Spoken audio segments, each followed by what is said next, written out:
En août 2016, j'ai reçu mon premier Titan's Return. Il s'agissait de Scourge que j'aurais bien vu sortir dans Combine Wars pour donner des membres à Megatronus, mais qui est sorti dans la gamme suivante. Maintenant qu'on a le Studio Series, ainsi qu'un suite pour ceux qui n'ont pas déjà 15 Scourge, il est temps pour moi de revenir dessus pour voir s'il tient la route. Comme je l'avais dit lors de ma review, où je n'étais pas le mieux renseigné, le robot fait très bleu. Une référence au jouet, mais là c'est peut-être un peu trop bleu. Au moins le contraste est bien avec les ailes, faites comme le reste du mode alt dans un bleu plus clair. Contrairement à Galvatron sur lequel je suis revenu il y a moins de 6 mois, le gimmick de la gamme n'est pas le plus grand défaut de Scourge.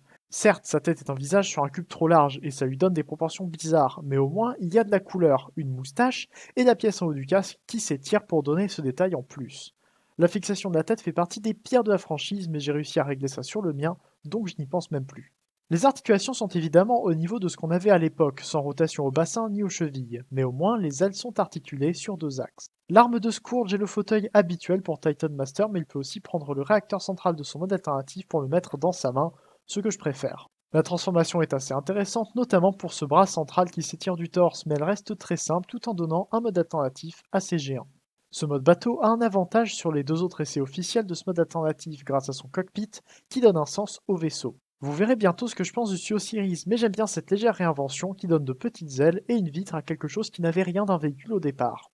On peut laisser Fracasse en mode tête à arrière du vaisseau, si on veut oublier le gimmick, mais on peut aussi le placer dans le cockpit. Les couleurs du Titan Master sont très bonnes pour une version Hasbro avec de la peinture sur les jambes et le visage. D'ailleurs, si on l'utilise en tant que Krunix des comics Marvel G1, il ne serait pas très loin d'être à l'échelle avec un Megatron fait à partir de Nucléon. Le gros défaut de Scourge dans ce mode, c'est les tibias. Ce sont des panneaux qui ne sont que posés sous l'avant du mode vaisseau, qui tiennent par simple friction, et donc parfois qui ne tiennent pas du tout, et qui sont le seul point d'attache de port 3 mm pour un stand.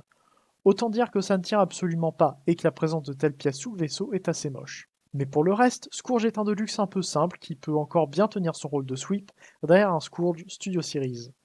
Pour ceux qui n'ont pas de quoi se prendre les sweeps studio ou qui ne les trouvent juste pas, c'est peut-être une bonne idée de traquer les reventes de Scourge Titans Return pour se constituer une petite équipe. Il est peut-être trop bleu en robot et son mode alternatif est un peu trop carré, mais au moins il a une utilité dans une collection. Merci à vous d'avoir regardé ce retour, n'hésitez pas à me dire ce que vous en avez pensé en commentaire. Contrairement à Ultramagnus et Galvatron, je n'avais pas grand chose à dire sur ce Scourge, qui est finalement un peu ennuyant. Heureusement, le Studio Series n'a rien à voir et j'en parlerai très bientôt. Abonnez-vous pour ne pas louper la review et faites un tour sur l'Arche. On se retrouve bientôt pour une prochaine vidéo. Stay there, fan for un jour, fan for un tour et salut.